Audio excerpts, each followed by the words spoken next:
Y bien, y vamos a leerlo. Lucas 17, 11 al 19, leamos un versículo cada uno.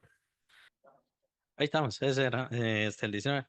Este, bien, primero el contexto, veamos el contexto. Y esto es algo para que ustedes lo puedan seguir aplicando, pues hay muchísimos ejemplos de fe y igual lo pueden ver en el capítulo 11 de Hebreos. En el capítulo 11 de Hebreos van a ver un listado de hombres y de mujeres llenos de fe. Y las características básicamente siempre son las mismas. ¿Cuál es el contexto de esta situación con los leprosos? Básicamente el contexto siempre es igual que con la mujer con flujo de sangre. ¿Cuál era? La inmundicia. La lepra era inmundicia. Era una inmundicia tan grave que tenían que ser expulsados. Ellos tenían que vivir aparte del pueblo. Incluso el Antiguo Testamento pues menciona que tenían que andar como con una campanita y tenían que estar gritando, leproso, leproso, era por ley. Tenían que estar gritando, leproso, leproso. Ahora, la lepra sí es contagiosa al principio, digamos, unos cuantos días, pero de ella no es contagiosa. Pero de ahí ellos tenían que vivir básicamente de esa manera, como parias, ¿no? Como rechazados, como indeseados por el resto de su vida, precisamente por la lepra.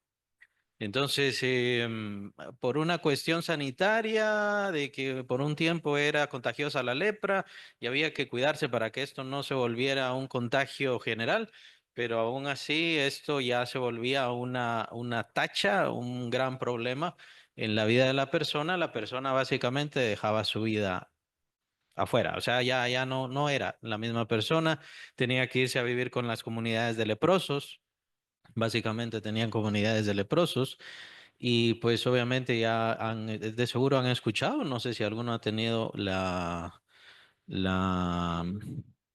no sé si fortuna o desfortuna, no sé, o infortunio de ver a algún leproso, ¿no? Cómo terminan mal, cómo sus miembros empiezan a perderlos y diferentes cosas, ¿no? Entonces, aparte de la situación de la enfermedad, es la situación de la inmundicia, la situación del rechazo, no tener familia, tal vez los familiares que les quería, entonces podían ir a dejar comida o alguna situación así. Pero básicamente es eso. Obviamente eran totalmente rechazados por todo lo religioso, todo lo que era sacerdotes, los que ministraban la palabra, pues etcétera. Todos eran completamente rechazados. Ese es básicamente el contexto de estas personas. ¿Por qué el Señor Jesús les dice vayan y preséntense con el sumo sacerdote? Esto también nos añade el contexto. Y esto se los comento para que aprendamos y nos demos cuenta que muy importante el Antiguo Testamento. El Antiguo Testamento es muy importante para entender el Nuevo Testamento. La cuestión del sumo sacerdote era que el sumo sacerdote tenía que examinar a los leprosos. Esto estaba dentro de la ley, esto fue dejado por Moisés, él tenía que examinarlos y era él quien daba el juicio de, ya, se acabó la lepra, perdón. Esto está dentro de la ley de Moisés, es parte del mismo contexto. Entonces, cuando el Señor Jesucristo, muy interesante, cuando el Señor Jesucristo les dice a los leprosos, vayan y preséntense ante el sumo sacerdote, ¿qué les está diciendo? Que van a ser sanados o que ya estaban sanos, o que ya no se preocupen, ya estuvo, ya, vayan con el sumo sacerdote. Ahora, ¿cuándo fueron sanados? Vamos a ver, ¿cuál es el versículo? Mientras, ¿qué? Mientras iban, fueron limpiados. Mientras iban, fueron limpiados. Ahora, aquí ir delimitando las cosas es muy interesante. Bueno, ¿tenían fe o no tenían fe los leprosos? Tenían fe, no tenían fe. Porque vamos a ver después el asunto del agradecimiento, que solo uno fue a agradecer. Entonces ahí entra el problema de suplicar a misericordia. ¿Algo más? O sea, sí tenían fe, todos tenían fe. Y por obediencia, muy interesante lo que dice Ileana, ¿no? Por obediencia. ¿Cuántos obedecieron? ¿Solo el que agradeció? Ya vamos a llegar a ese, pero ¿obedeció? Por obedecer. Cuando el Señor les dice, vayan y preséntense al sumo sacerdote, vayan y preséntense al sumo sacerdote, les está diciendo lo que Moisés les indicó cuando ya estuvieran limpios. Entonces, lo que el Señor les dijo es, ya estuvo, ya están limpios. Entonces, lo único que tienen que hacer es ir a presentar al sumo sacerdote. Les llamaría la atención porque el Señor no les dijo, ya están limpios. Estamos viendo Lucas 17, es la sanación de unos cuantos leprosos y estamos en el versículo 14. Cuando él los vio, bueno, le hablaron los leprosos, versículo 11, y alzaron la voz diciendo, Jesús, Maestro, ten misericordia de nosotros. Versículo 14, cuando él los vio, les dijo, id mostraos a los sacerdotes. Y aconteció que mientras iban, fueron limpiados. Entonces, lo que llama la atención es porque el Señor Jesús no les dijo, sí, sean limpios. Si no obedecían, o sea, por eso expongo este asunto del sacerdocio. Porque el Señor les dice, preséntense con los sacerdotes, quiere decir ya estuvo. Pero ellos tenían que darse la vuelta, empezar a caminar con hacia los sacerdotes, perdón, hacia los sacerdotes para que lo revisaran, pero ellos seguían con la lepra. Viendo que había sido sanado, versículo 19, no, versículo 15, sanado, volvió glorificando a Dios a gran voz y se postró rostro en tierra a sus pies, dándole gracias. Y este era samaritano. ¿Por qué? Otra vez el contexto. ¿Por qué señala eso el evangelista? Se odiaban los judíos con los samaritanos contra los judíos, se odiaban completamente, los samaritanos tenían un poquito sangre de Efraín, un poquito sangre de Judá, era sangre mezclada. Y en ese entonces la sangre mezclada para los judíos era algo que rechazaban completamente. Y por eso desde los tiempos de Esdras y Nehemías, todos ellos grandes caudillos del pueblo de Israel, desde ese tiempo básicamente viene la enemistad contra los samaritanos. Por eso el Señor utiliza también la parábola del samaritano, muy importante, para hablar contra este fanatismo y este racismo, o qué sería, bueno, sí, como racismo, que tenían los judíos, y racismo religioso, para empezar. Y muy interesante que siendo samaritano estaba ahí entre los judíos, pues obviamente él ya era alguien rechazado, ¿no? Siendo leproso, pues podía estar con los otros leprosos, aunque los otros leprosos fueran judíos. Muy interesante. Bien, era samaritano. Y por supuesto la respuesta del Señor, versículo 17, respondiendo Jesús dijo, ¿no son 10 los que fueron limpiados? ¿Y los 9? ¿Dónde están? No hubo quien volviese y diese gloria a Dios, sino este extranjero. Y le dijo, levántate, vete, tu fe te ha salvado. Nuevamente el Señor utiliza estas palabras. El Señor utiliza estas palabras, no es sin exactitud del Señor, sino son, bueno, ya vamos a ver esos temas, tiene que ver con el llamado de fe. Y no habla tu fe te ha sanado, y eso es costumbre del Señor, no dice tu fe te ha sanado, dice tu fe te ha salvado. Y si no estoy mal, se lo dijo a la mujer también, tu fe te ha salvado. Pero lo dice varias veces. Y a veces dice, tu fe te ha sanado. Sí, a veces lo dice. ¿Por qué el Señor Jesucristo entonces, regresando? Quería probarlos, bien podría ser. Pensar en la mente del Señor Jesucristo es un poquito difícil. Consideremos el contexto de los leprosos, qué enseñanzas podrían tener los leprosos, qué crecimiento espiritual, llamémosle, o crecimiento de fe, más bien conocimiento de Dios podrían tener los leprosos cuando fueron rechazados, odiados y despreciados por todo el pueblo que se suponía que era de Dios. Podrían tener. El Señor los estaba probando, por eso les dice, solo vayan a obedecer. O conocía que su fe era pequeña. Tenían fe, pero su fe era no mucha. O estaba estimulando su fe. Lo que quería hacer es estimular su fe. Santiago dice, muéstrame tu fe sin tus obras, pero yo te voy a mostrar mi fe por mis obras. Hablando de que las mismas obras podrían estimular a la fe o fortalecer a la fe, como pasó también con Abraham, si no estoy mal, es capítulo 4 de Romanos, cuando el Señor le da la promesa de que tendría un hijo y entonces dice el apóstol Pablo, él se fortaleció en fe, glorificando al Señor, glorificando al Señor. Con eso se fortalecía en fe. Vean, hermanos, lo que pasa es que sí tenemos que aclarar ciertos términos. Tratamos de no ser contradictorios a las palabras del Señor. Obviamente, pues al Señor le preguntaron, aumentanos la fe, ¿no? ¿Se acuerdan? Aumentanos la fe, le dijeron sus discípulos. Y entonces el Señor les dice, si su fe fuere como un grano de mostaza, diréis a este monte, quítate, échate a la mar, y todo lo demás. Y no dudares en tu corazón. Eh, pero el apóstol Pablo sí nos habla de medidas de fe. Y la fe sí tiene sus medidas. De hecho, de eso vamos a hablar cuando terminemos los casos y los ejemplos, medidas de fe. em, no estamos contradiciendo al Señor en el término de que no importa, no hay medida, no hay espacio, no hay tiempo, no hay cantidad ni ninguna cosa, pero sí hay calidades de fe, si le quieren llamar. Medida de fe es la expresión que utiliza el apóstol Pablo. Incluso el apóstol Pablo dice que nos juzguemos a nosotros mismos conforme a la medida de la fe que hemos recibido.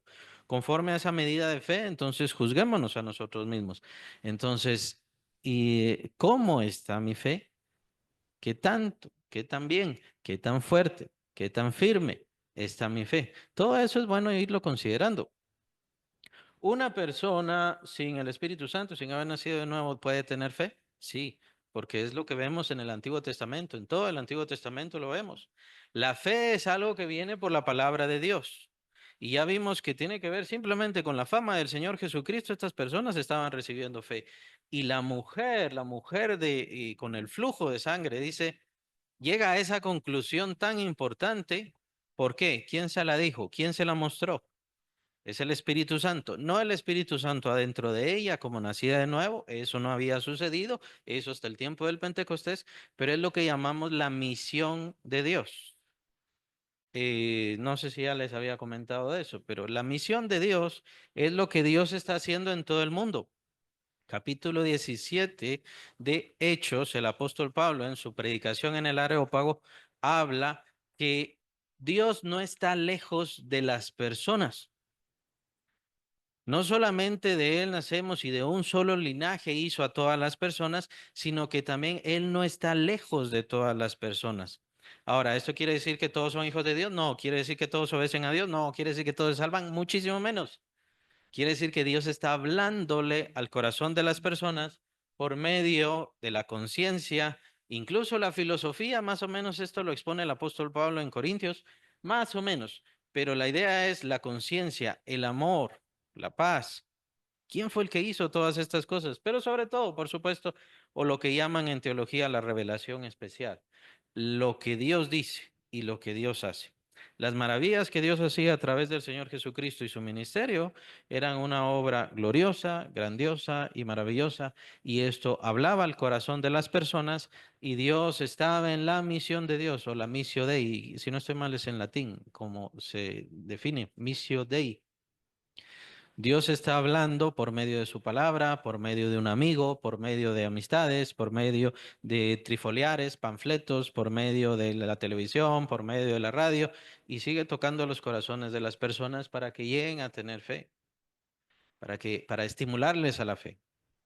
Y por supuesto, para que su fe vaya mejorando o creciendo lo suficiente para que lleguen a ese punto en donde reciban al Espíritu Santo. Pero por supuesto, por eso es que el demonio trata de trastornar el Evangelio.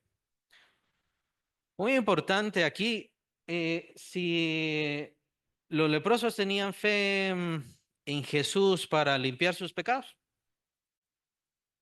les pregunto. Entonces ellos tenían fe en qué? En el poder de Jesús, en el poder de Jesús para sanar enfermos. Entonces, ahí estamos viendo una calidad o tipo o niveles de fe o como quieran llamarle. Yo creo en Jesús para esto, pero no sé lo demás. Los leprosos no sabían todo lo demás.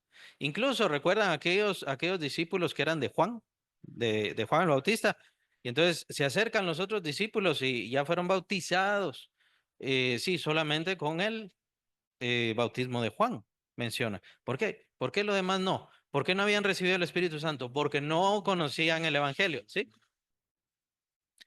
Y no sé si se va entendiendo. Se puede tener fe para una cosa, pero para otras cosas no se va a tener fe. Y es precisamente lo que vamos a ver aquí.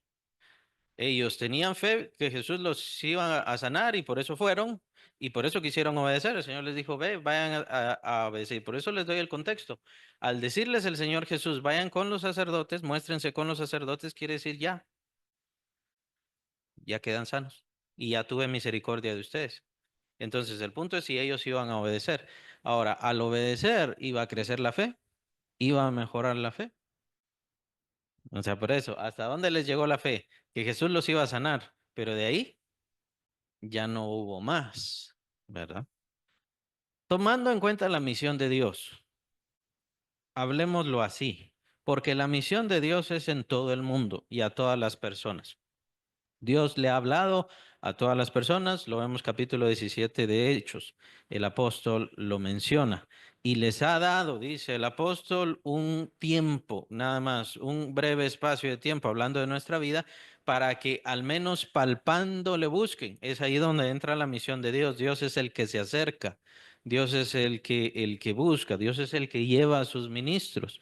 Es por esa razón que Dios toca los corazones de misioneros, misioneras, etcétera, etcétera, que vayan, ve para allá y allá.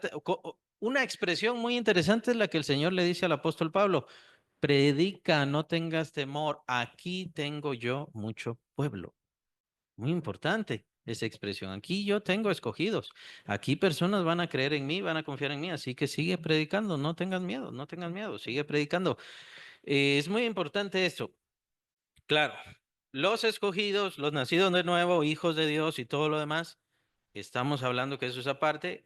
Vinieron y vinimos todos por la misión de Dios, por supuesto que sí, pero Dios le da oportunidad a todos. Y Dios está preparado para juzgar a los vivos y a los muertos, lo menciona el apóstol Pedro. Eso tiene que ver con la misión de Dios. O sea, Dios ha hablado a todas las personas y ha querido que tengan fe.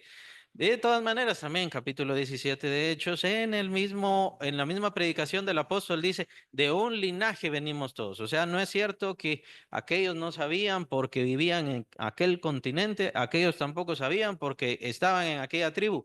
De un mismo linaje Dios creó a toda la humanidad y ahí Él se mostró. Así que ninguno tiene excusa, no tiene excusa. No vamos a entrar a esas cuestiones evangelísticas, pero por eso quiero hacer esa división entre la misión de Dios, que la misión de Dios es tomar la fama, tomar el mensaje de la radio, tomar lo que un amigo le expone a alguien más, y eso puede tocar el corazón de las personas y está tocando el corazón de las personas por medio del Espíritu Santo. No quiere decir que el Espíritu Santo ya esté ahí, quiere decir que el Espíritu Santo está tratando de estimular la fe, que es lo mismo que está haciendo aquí el Señor. Probar la fe, sí, pero al mismo tiempo está estimulando la fe.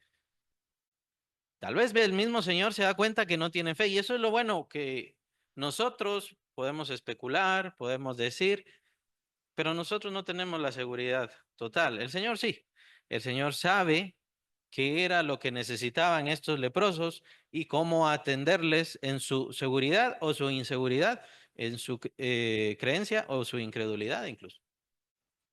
El Señor sabía cómo atender todo esto y el Señor les da la prueba para estimularles a la fe, para que se vayan caminando. Bueno, son obedientes. Lo único que tenían que hacer era obedecer. No decir, sí, yo creo, sí, yo declaro, sí, yo sé que el Señor Jesucristo va a hacer la obra.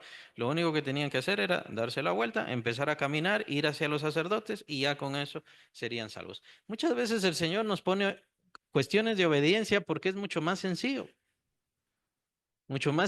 que decir, sí creo, yo creo.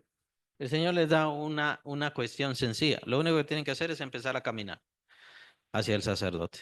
No tienen que conocer doctrina, no tienen que conocer principios bíblicos, no tienen que ser mis discípulos, ni declararse como mis discípulos. Lo único que tienen que hacer es darse la vuelta y empezar a caminar hacia los sacerdotes, siendo esa señal de que yo ya tuve misericordia de ustedes. Eso era todo. Ellos lo iban a entender y lo entendieron. Incluso llama la atención que el samaritano, sin ser judío, bueno, sí tenían la ley, pero la tenían distorsionada. Aún así, pues él igual obedeció. Él siendo samaritano, ¿para qué se iba a presentar a los sacerdotes? Él no iba a regresar al templo. Él creo que nunca estuvo en el templo. Lo más seguro es que él iba a regresar a Samaria. Iba a regresar a su pueblo. Entonces él no necesitaba ir a ver a los sacerdotes.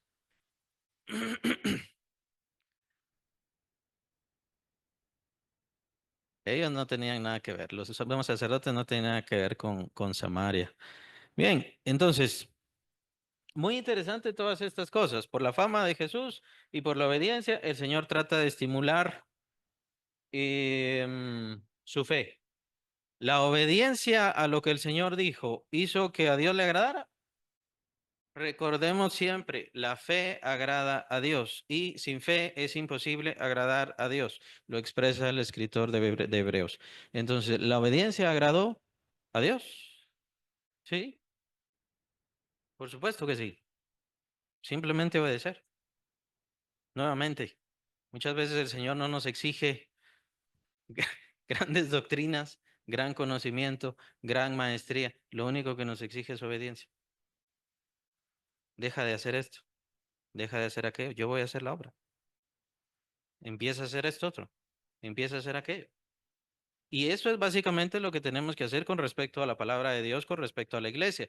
La iglesia nos bendice a nosotros, nos ayuda en nuestro crecimiento y en nuestro desarrollo, y así ha sido con todos los siervos, ministros y todos los que han servido en la obra de Dios. El punto es ¿por qué? Porque han venido a la iglesia y alguien podría decir simplemente entonces venir y sentarme y escuchar la palabra y con eso yo voy a crecer. Sí. ¿Por qué? Porque la obra la hace el Espíritu Santo. Lastimosamente es que muchos pasan así, sentándose, oyendo mensajes, 5 años, 10 años, 20 años, 30 años, y no hay modo que crezca. No crecen. ¿Por qué no crecen? Porque no hay fe. El Espíritu Santo ahí está. Dios ha dado todas sus promesas. El Espíritu Santo va a transformar el corazón.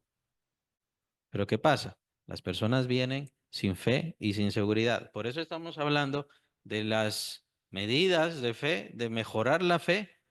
Y bueno, medidas es lo que mencionaba. El apóstol Pablo menciona las medidas de fe conforme a la medida de fe que han recibido. Y muy importante, aquí estamos viendo una medida de fe. Tengo fe para una cosa, pero para otras cosas no tengo fe. Y es entonces donde viene la cuestión del agradecimiento. ¿Por qué no agradecieron? Especulemos. Bueno, pensemos mejor en la contraparte, ¿no? O sea, el samaritano. ¿Qué pasó con el samaritano cuando se vio limpio? No, pero no dice solo eso. ¿Qué dice? Glorificó a Dios, exaltó a Dios. ¿Esto lo oyeron nosotros o no lo oyeron? O sea, estaban juntos. Cuando él regresó, se separaron. Sí, eso sí, definitivo. Pero mientras iban, ahora, desde ahí ya está el samaritano glorificando a Dios. Viendo que había sido sanado, volvió glorificando a Dios. Ah, ¿qué dice? Ah, gran voz. Entonces, por eso les pregunto, ¿los otros no lo oyeron? No sabemos hasta dónde llegó esto. Obviamente esto, aquí no tenemos la historia de todos los creyentes, pero lo más seguro es que esta fe después fue tomada por los discípulos y entonces se les expuso el evangelio y ya creyeron en Cristo Jesús. O sea, muchos de estos más adelante ya empezaron a convertirse completamente. No lo señala el evangelista, pero este sí lo aclara directo, ¿verdad? Soberbia de los otros, o sea, estamos hablando de los otros 9, orgullo de los otros, a pesar de ser leprosos y a pesar de ser despreciados, ¿sí? Obligación podría ser lo que mencionamos, orgullo, y por eso no regresaron a agradecer al Señor. ¿Algo más? Con respecto a la fe, y esto es algo personal y es algo que yo les recomiendo que lo apliquen en su estudio bíblico, especialmente cuando vean así casos, eventos como estos, y en lo personal. Y tal vez en otros casos de personas que conozcan, ¿cuál es el efecto de la obra que Dios hace?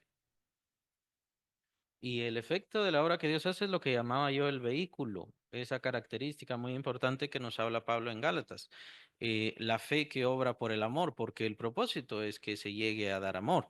Los leprosos están, ya hemos definido de que los leprosos tenían fe para que Jesús los sanara, pero no tenían fe para nada más, ni cuál era el propósito, ni cuál era el fin. Ahora, sobre todas las cosas, y algo muy importante, y lo que demuestran los evangelistas, es que Cristo Jesús es la razón principal. ¿Principal para qué? Para vivir, para morir, para existir, para pensar, para cambiar, para mejorar. Si yo voy a mejorar por mi familia, es bueno, pero la razón principal es Cristo. Si yo voy a vivir y voy a servir a las demás personas, es bueno servir a las demás personas, pero tengo que hacerlo para Cristo. Él es la razón principal. Y esto es algo que viene a aflorar en los evangelios como de forma tácita, porque lo que quiere hacer es escarbar en nuestros corazones cuál es el fin nuestro, personal. Y por eso dice el apóstol Juan, esto se ha escrito para que ustedes crean. Jesús hizo muchísimas cosas, pero estas cosas se han escrito para que ustedes crean, porque el propósito es estimular el corazón de las personas. ¿Qué hacemos nosotros cuando recibimos una bendición de Dios? Es la gran pregunta que tendríamos que hacernos en este caso. Señor, te pido bendición. Me da el Señor bendición. Gracias, Señor. ¿No? Qué bueno, Señor. Y aún así, bueno, agradecimiento. Sí, yo le agradezco al Señor, dice, decimos, ¿no? Sí, le agradecemos al Señor, vaya. ¿Eso es lo único que quiere el Señor? Amor. Amor, estimular la fe para que lleguemos a tener amor. ¿Qué hacen los cristianos? Muchísimos cristianos. Lo que hacen los cristianos es tener a Dios de sirviente. El principal en la vida soy yo. Dios me va a servir. Cuando yo necesito salud, entonces le pido a Dios, me da salud, yo sigo adelante y sigo mi vida. Cuando yo necesito dinero, entonces yo le pido al Señor dinero, me da dinero y ya estuvo y sigo mi vida. ¿Cuál es la intención de Dios? Con esto, con esto aclaro, porque también no quiero que se malinterprete. Entonces, ¿Dios se enoja porque le pidamos? No, Dios quiere que le pidamos, porque una de las mejores formas de darse Él a conocer a nosotros personalmente es pidiéndole, Señor, necesito salud, me da salud. Él no se va a manifestar, Él no se va a presentar en forma y cuerpo. No lo va a hacer, no lo vamos a ver. Pero por eso es que tenemos que pedirle, porque al pedirle entonces nos damos cuenta, aquí viene el dinero, aquí viene la provisión. Señor, no tengo para esto. Y entonces viene la provisión. Entonces me doy cuenta que el Señor se hace presente por medio de sus bendiciones. ¿Y esto por qué? Para que yo entienda que Él me está escuchando, que quiere tener una relación conmigo, que está a mi lado constantemente, que me perdona sin importar cuáles sean mis errores, mis defectos, mis males, mis problemas. El problema es mi falta de fe. Problema es mi falta de fe. Hay algo muy interesante con respecto al que sí regresó a dar gracias. Ustedes dicen, bueno, dar gracias. ¿Será que solo eso fue? ¿Pero qué significa eso? ¿Qué significa que se postró? Sí, tienen razón. Lo que pasa es que el postrarse en rostro en tierra es un símbolo de sometimiento. ¿Ya? Es decir, yo me postro ante mi dueño. ¿Ya? Entonces no es otra vez, se ha perdido el sentido de lo que es la exaltación, glorificación. Pensamos que glorificación es cantarle a Dios bonito y ahí también se pierde la fe. O sea, ahí es donde vienen las medidas de la fe, en donde se ha trastornado el evangelio y la verdad de Dios. Pensamos que el que mejor canta, ese es el que tiene que estar ahí adorando al Señor. O porque una persona viene del mundo y es un gran cantautor o lo que sea, entonces va a ser el que mejor glorifique a Dios. El que mejor glorifica a Dios es el que está más sometido a Dios. Y en este caso, pues es a Cristo. Esa es la idea del agradecimiento que le está dando. Él está agradecido, pero le está diciendo, en realidad, te entrego mi vida. Ese es el sentido del milagro y es el sentido del agradecimiento que está haciendo aquí este ex leproso. Entonces, ¿el Señor quiere que le pidamos? Sí, el Señor quiere que le pidamos, pero ¿qué es lo que Él me está pidiendo a mí? Ahora, perdón, Él no lo está diciendo como págame, ¿no? Lo que te doy. Él quiere que venga del corazón. Por eso es que no van a ver una expresión directa del Señor.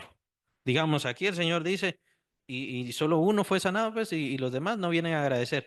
No, no, pero Él también lo que está esperando es que la gente se entregue a Él. Y lo que espera de nosotros es que nos entreguemos a Él, no por obligación, no por imposición. Por eso hablábamos del nombre de Dios, ¿se acuerdan? Hace varias semanas hablábamos sobre el nombre de Dios. El nombre de Dios es delicado. Y ustedes van a ver gente que pues tiene sus televisoras y todas las cosas cristianas y ábrame la puerta en nombre de Cristo Jesús. Pásenme el pañuelo en nombre de Cristo Jesús. Eso es usar como que es trapeador el nombre del Señor. Sí, no sé qué va a decir. O no, no sé quién. Con lo que comentaba la hermana, el Señor quiere respeto. Ahora, consideremos esto y esto, añádanlo a su fe. Es muy importante. ¿Cómo respeto yo al Señor? Vistiéndome bien, por ejemplo, viniendo a la iglesia y entonces me visto bien y con eso yo respeto al Señor, o rindiéndome a Él. Ahora, otro ejemplo, leyendo su palabra. Voy a leer su palabra, pero no la voy a obedecer. Entonces, ¿respeto o no respeto al Señor?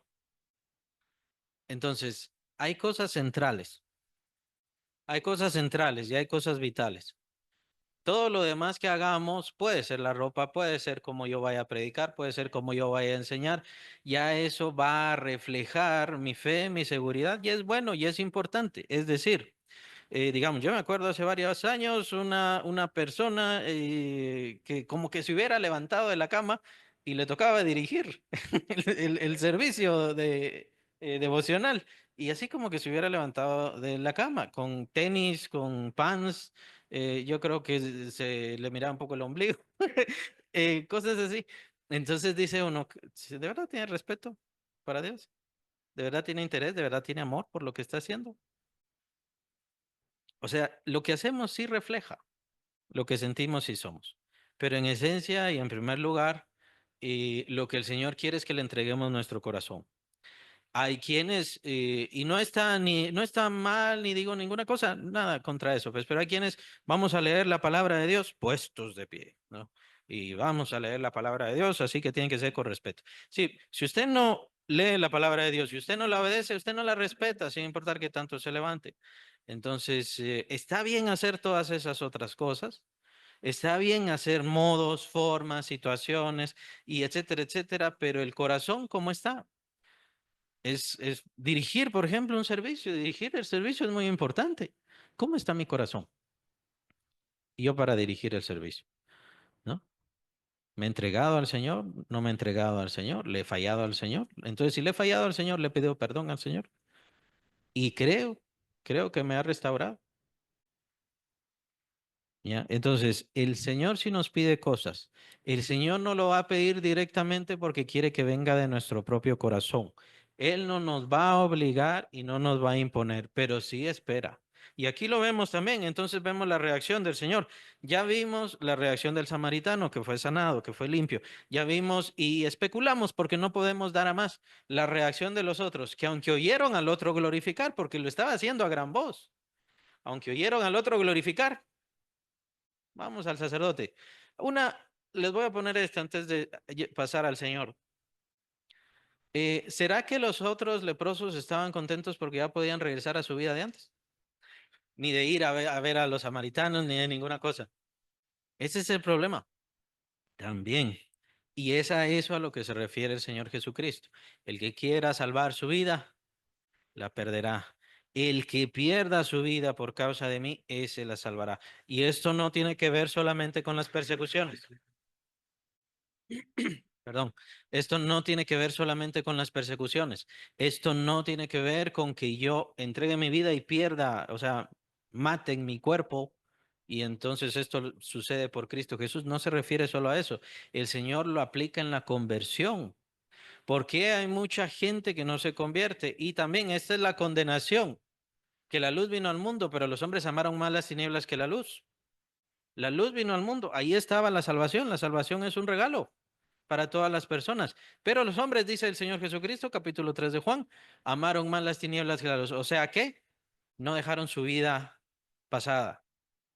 O sea, o la expresión más completa, más perfecta que nos da el Señor Jesucristo es, em, quisieron salvar sus vidas, quisieron salvar sus vidas. Y ahí entra lo de la salvación. Ahí entra lo de la salvación. A veces el Señor permite cosas terribles en nuestra vida, pero eso va a cambiar. Cuando venimos a Cristo Jesús, yo quiero seguir con mi vida de antes, quiero seguir con mi vida humana, mundana, natural, o quiero empezar a caminar. Sé que no voy a ser perfecto inmediatamente. Sé que voy a ir paso a paso. Sé que me va a costar. Sé que me voy a dar graves golpes. Pero ya mi vida se terminó. ¿Recuerdan la expresión de Pablo, capítulo 5, segundo de Corintios? Con Cristo estoy juntamente crucificado. Ya no vivo yo. Mas Cristo vive en mí. Lo que vivo ahora en la carne lo vivo en la fe del Hijo de Dios, que me amó y se entregó por mí. Ahora, ¿por qué dice eso el apóstol Pablo? Porque en el momento en el cual él recibe la salvación, se recuerdan que fue cuando él, camino a Damasco, ve al Señor Jesucristo. Ahí murió Saulo de Tarso. Por eso es que él se cambia el nombre. Esa es una forma de expresar su cambio interior, su muerte y su destrucción de quién era. Esto no quiere decir que era perfecto, pero él ya no tenía una vida.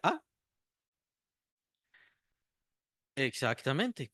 No era perfecto, pero ahora el Señor Jesucristo sería el centro, lo más importante. Eh, Tomando en cuenta esto y tomando en cuenta a los leprosos anteriores, muy probablemente puede ser que el Señor Jesucristo estaba probando si para ellos lo más importante era su religión, hablando de los sacerdotes. Y entonces, bueno, lo más importante es ir al Señor, perdón, a los sacerdotes. Vamos a que nos vean los sacerdotes, que nos reciban todo, vamos a dar la mano. Ahí tal vez, después vamos a ver al Nazareno. A veces es esa la expresión de algunas personas. Ahí cuando pueda me acuerdo de ti, Señor. Podemos seguir especulando y especulando entre todas estas cosas. Obviamente, ¿cuál es la reacción del Señor Jesucristo? Con esto terminamos. Aquí en esto, la expresión del Señor Jesucristo. ¿Algo más? Pendiente. ¿Qué quiere decir pendiente o algo más? Ah, sí, está observando. ¿Algo más que observar? Podría ser tristeza. ¿Sería tristeza o... Bueno, aquí podríamos entrar un poquito a la cuestión de la misión de Dios. Y en la misión de Dios, el Señor no tiene tristeza por el mundo. El Señor, recuérdense que amó al mundo, pero no es que amo a cada uno. Mostró el amor y dio el amor al dar a su Hijo Jesucristo por cada persona, por supuesto, que eso es mucho más grande que hijos, que familia, que padres, que cualquier cosa, por supuesto que sí. Pero Él no tiene una relación. Eso ya lo vimos también hace varias semanas, meses. No tiene una relación con todas las personas. Que esté llamando a las personas por medio de mensajes, por medio de bendiciones, no quiere decir que tenga una relación. Y por eso aclaraba lo de la mujer con flujo de sangre, no había una relación, o sea, no había un nuevo nacimiento. Eso ya viene hasta que recibimos a Cristo Jesús.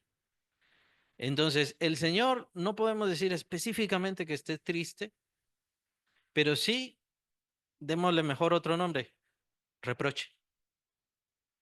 Y entonces el Señor reprocha a estos hombres. A ustedes les sané, a ustedes les libré, a ustedes les limpié. ¿Y por qué no están aquí? ¿Y por qué no están haciendo esto? Recuérdense que muchos son los llamados, pero son pocos los escogidos. El Señor sabe que son pocos los escogidos.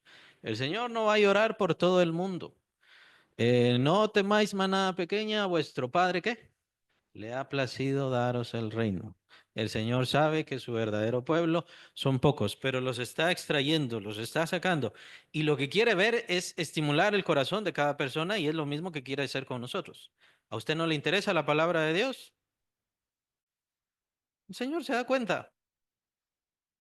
El problema no es conmigo. El problema no es con los hermanos. El problema no es que no le den privilegios o que no le llamen o lo que sea. El problema es suyo con Cristo. ¿Le preocupa? ¿No le preocupa? ¿Le da igual? Y ahí está la falta de fe, la falta de fe. Después entonces estamos llorando, ¿no? ¿Por qué el Señor no me hace esto? ¿Por qué el Señor no me quita aquello? ¿Por qué el Señor no hace estas cosas? Estamos llorando y llorando y llorando. Pero si no hay fe y no hay relación que se entable. El Señor sí quiere tener una relación. Eso quiero aclararlo. El Señor quisiera tener una relación con todas las personas que recibieran a su Hijo Jesucristo, que se entregaran a Él y entonces Él ser padre, ahí sí ser padre y ellos ser sus hijos de todos, que todos sean hijos de Él, por supuesto, y Él ser padre de todos. Sí quiere hacerlo, pero no lo es, porque la gente ama más las tinieblas que la luz. La luz vino al mundo y los hombres amaron más las tinieblas que la luz. Esta es la condenación. Dice el Señor Jesucristo en el capítulo 3 del Evangelio de Juan. ¿No sé si tienen preguntas? El Señor espera, el Señor le reprocha, el Señor, llamémosle así, espera fruto. Tomen en cuenta lo que el Señor ha hecho por ustedes, por mí, por cada uno de nosotros, y Él espera fruto de eso. No nos lo va a demandar, no se va a imponer, no nos va a venir a quebrar las piernas como lo harían los de los bancos o hacernos un gran lío legal. Pero él entonces sí tomaría un reproche. Y toma en cuenta que tarde o temprano vamos a estar delante del Señor Jesucristo. Y ahí será nuestro juicio. Y entonces daremos cuenta. Ahora, eh, bueno, ahí estaríamos hablando del juicio de gran trono blanco. Esa es otra cosa. Este, al mismo tiempo, hermanos, tomen en cuenta que esto es un llamado no para uno, para otro, para otro. Este es un llamado para todos. Todos somos malagradecidos. Todos, muchas, y por eso es tan importante la iglesia y el sentido de la iglesia. Todos, a veces, yo no sabía que el Señor me quería usar, que el Señor quería usar mi vida. Bien puede ser que hay hermanos que sean así. Y entonces yo pensaba que solamente se trataba de pedirle a Dios y pedirle, pedirle, pedirle, y entonces Él estaba ahí dándome. No, pero es que Él quiere usar mi vida para bendecir a otros, salvar a otros, tocar otros corazones. Eso es lo que quiere. Y es por eso que Él me está guiando como me está guiando, no como yo quiero, sino como Él quiere. Me está guiando de esa forma. Y entonces todos nosotros hemos caído en un momento o en otro en esta forma de incredulidad. ¿Creemos que Jesús puede hacer milagros? Sí, creemos que puede hacer milagros, pero no somos agradecidos, no nos humillamos, no nos entregamos a Él, no queremos dejar atrás nuestra vida. Aún así, el Señor es misericordioso, aún así vemos que Él responde, Él contesta. Y por eso son los llamados de su palabra. Los llamados de su palabra son para tocar nuestro corazón, nuestra mente, nuestros pensamientos, para que nos entreguemos al final al Señor. Que sepamos que sí, el Señor va a contestar mis peticiones porque me ama, iguales a ustedes, nos ama a todos. Pero Él espera un fruto de mi vida. No quiere decir que yo le dé dinero, sino que yo sea, dice el apóstol Pablo, la expresión que usa el apóstol Pablo es, nuestros miembros antes los usábamos para lo malo, ahora presentemos nuestros miembros, o sea, presentemos nuestro cuerpo. Nosotros somos los soberanos de nuestro cuerpo, de nuestro ser y de nuestra vida. Presentemos nuestro cuerpo, nuestros miembros para la justicia, para servir a la justicia, para servir al Señor. Ese es el propósito.